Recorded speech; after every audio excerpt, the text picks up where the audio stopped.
Right, it's 6 minutes past 8 Central African time, and we go to East Africa for our next story, where Ugandan opposition leader Dr Kizza Besigye remains behind bars after a court denied him bail. The former military officer, physician, and longtime challenger and former friend to President Yoweri Museveni has now spent nearly 9 months in detention facing treason charges. His lawyers argue that under Uganda's constitution, he should have been released automatically after 180 days without trial.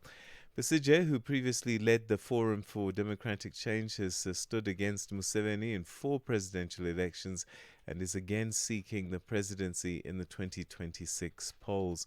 His detention has sparked renewed debate over constitutional rights, judicial independence, and the state of democracy in Uganda. Now, to discuss this case and its wider implications, we're now joined by human rights lawyer Kiiza Eron, who's one of Dr. Besigye's legal representatives. Thank you very much indeed for joining us, and good to talk to you again.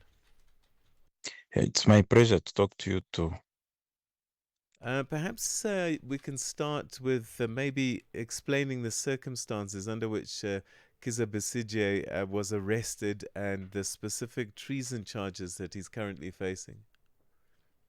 Yeah, so Besigye on 16th of November 2024 moved with his political aide and ally and friend Hajrutare Obed. They went to Kenya to attend the launch of a book against the tide by Honorable Karwa Martha, the Kenyan politician and human rights activists.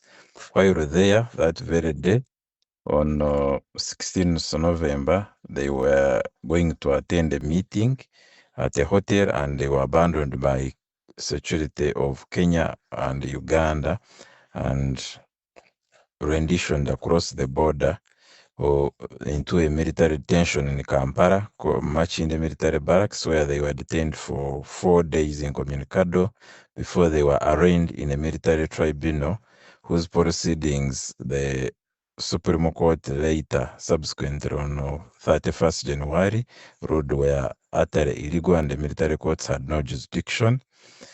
What followed then was after even it took a hunger strike for the Ugandan authorities to respect the Supreme Court decision and transfer him to a civilian court. And the civilian court have continued the work of the military courts to keep him in detention.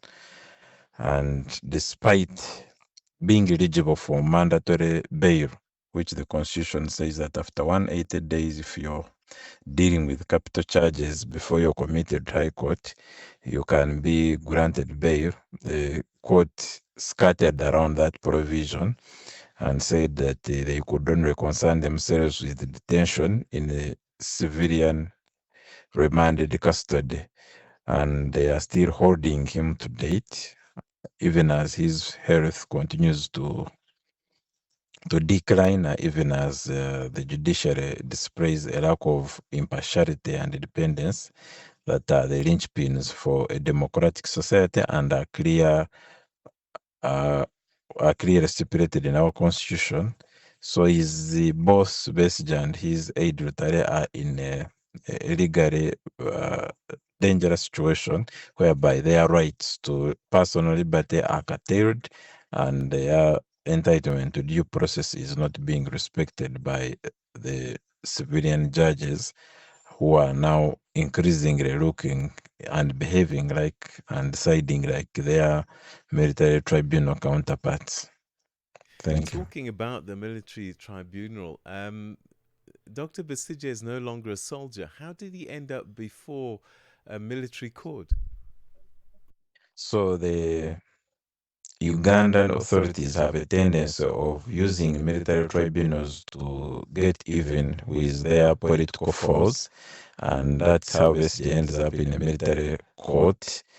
They used to use an excuse of saying that if you aid a military man or you're found in possession of some materials that are ordinarily monopoly of the military, then you could end up in a military court and they would simply just make that thing on a charge sheet and take you to a military court. But that notion was also rejected in the Supreme Court recently and stripped the military courts of powers over civilians. However, of course, there is a new development in 2025. This month, the, the executive went to parliament and rushed through a new amendment that again clothes the military tribunals with powers to try civilians in certain respect. Noteworthy, this cannot apply retrospectively, so it would still and has not been applied to any civilians yet.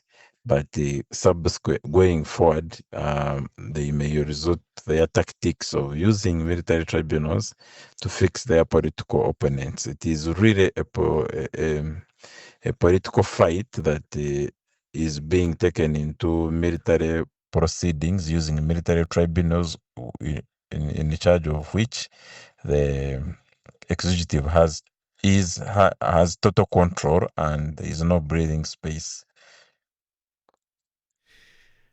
Yeah, Did the that's it. court offer an explanation why it's ignoring the constitution regarding the 180-day rule?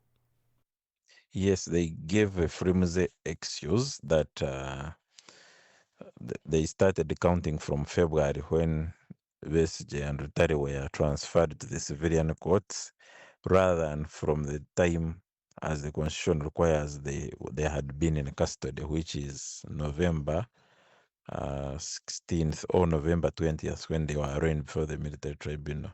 So for them, they claimed that the court blinded itself to the proceedings and the custody that occurred in the military tribunal and purported to count days from when the civilian courts remanded the duo. What can you tell us about Dr. Besigye's health 9 months in detention? I know at one stage he had put himself on a hunger strike, and that must have had consequences. What's the state of being at the moment? So we are dealing with a 69-year-old person, is almost 70, who has been in detention since last year and who had a hunger strike in February in order to force a respect for the Supreme Court ruling to transfer him to a civilian court. His health is on and off, and like it swings, but it's not an emergency right now, but he's in a bad shape.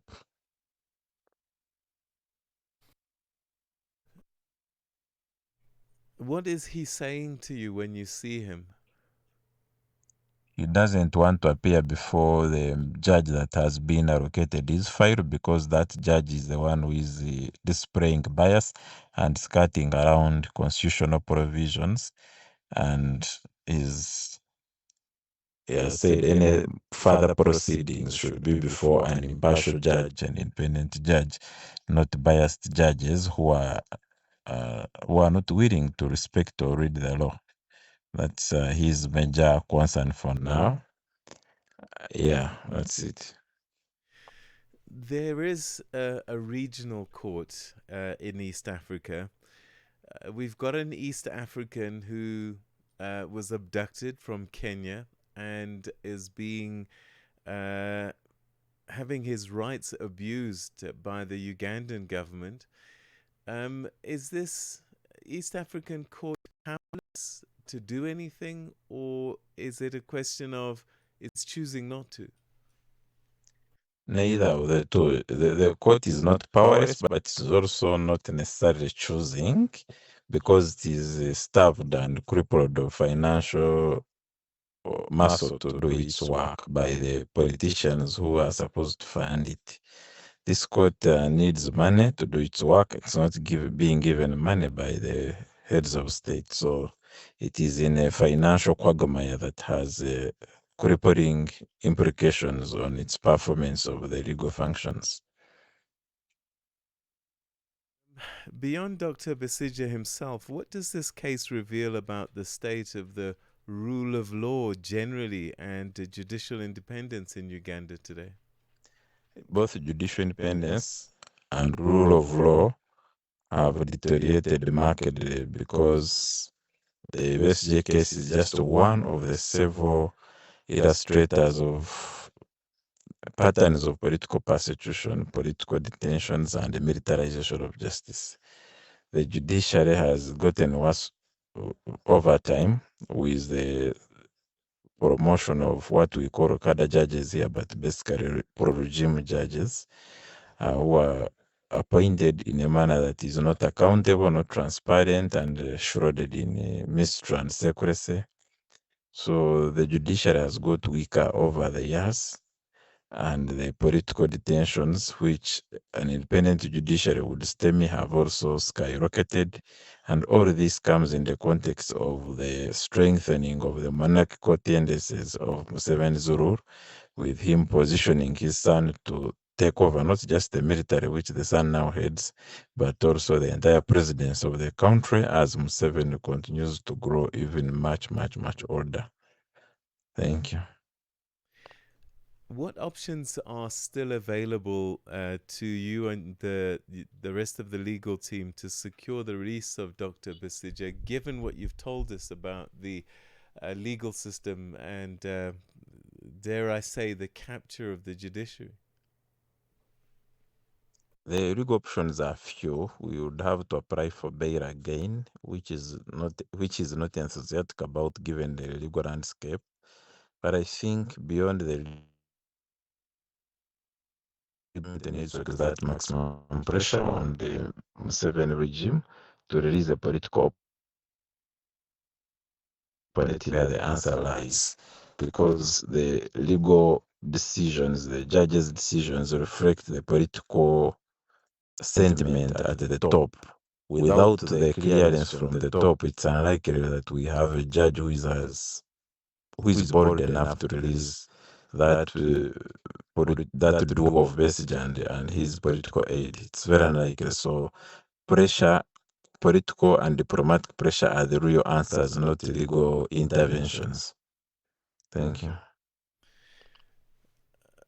What do you think Dr. Besigye's ordeals and his detentions send to ordinary Ugandans? Is it a warning to anybody who might want to express dissent? No, they are not going to warn them, but they know the reality is that it is harsh. It's a harsh reality for dissenters, for critics, but Besigye himself would encourage more people to criticize the regime so that there is an overwhelming mass of people who are critics and hopefully stretch the resources of the regime to oppress them. He thinks that the more people become critical, the less those who are critical are targeted.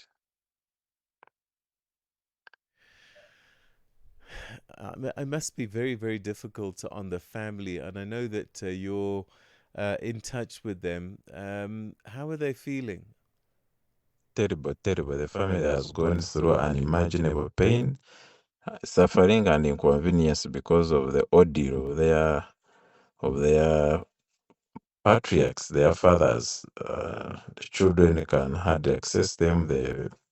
The spouses can hardly access them. The sisters have difficult accessing. Access is hard and on a few hours or minutes. And there's no privacy, no privacy. Everything they do is done under supervision, whether it is a doctor's trip, whether it is a discussion with a loved one. So there is a total violation of privacy. There is the limited access, and clearly the mental anguish is acute for both the detainees and the detainees' families. Looking ahead to the 2026 elections, what impact do you think his continued detention will have on opposition politics in general and prospects for a fair contest? It reduces them dramatically. His political party, for example, is denuded of its most vigorous campaigner. But so the opposition, though it has another strong opposition leader would do very well with having their most experienced opposition figure traversing the country rather than being detained. So it has adverse impact, but it's also part of the regime politics.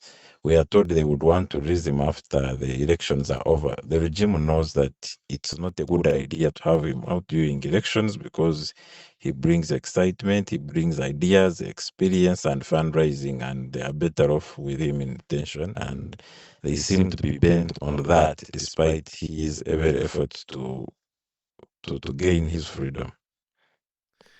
What's your message to the international community and regional bodies like the African Union about Dr. Besigye's case? That they should do more to exert pressure on the government of Uganda to stop political persecution and to release political detainees. They are not doing enough. Thank you. And that's where we'll leave it. Thank you so much indeed for giving us your time and an opportunity to talk to you once again. Thank you so much. Most welcome. That was Kiiza Eron, who's one of Dr. Kizza Besigye's legal representatives, giving us an update on the situation in Uganda. Dr. Besigye continues to be behind bars, and despite the constitution saying that after 180 days, he should automatically have been given bail, but the authorities are trying and have continued to ignore some of these legal decisions by keeping him detained. Call us on +27 63 406 9126 and contribute to the conversation. Zilipendwa na Abedi Jean de la Croix. Wewe ni mjasiriamali unajihusisha na biashara ya kuuza dawa. Jaribu kutuambia kwanza, kwa nini ulianzisha biashara hiyo? Tutasema kwamba maisha ya kila siku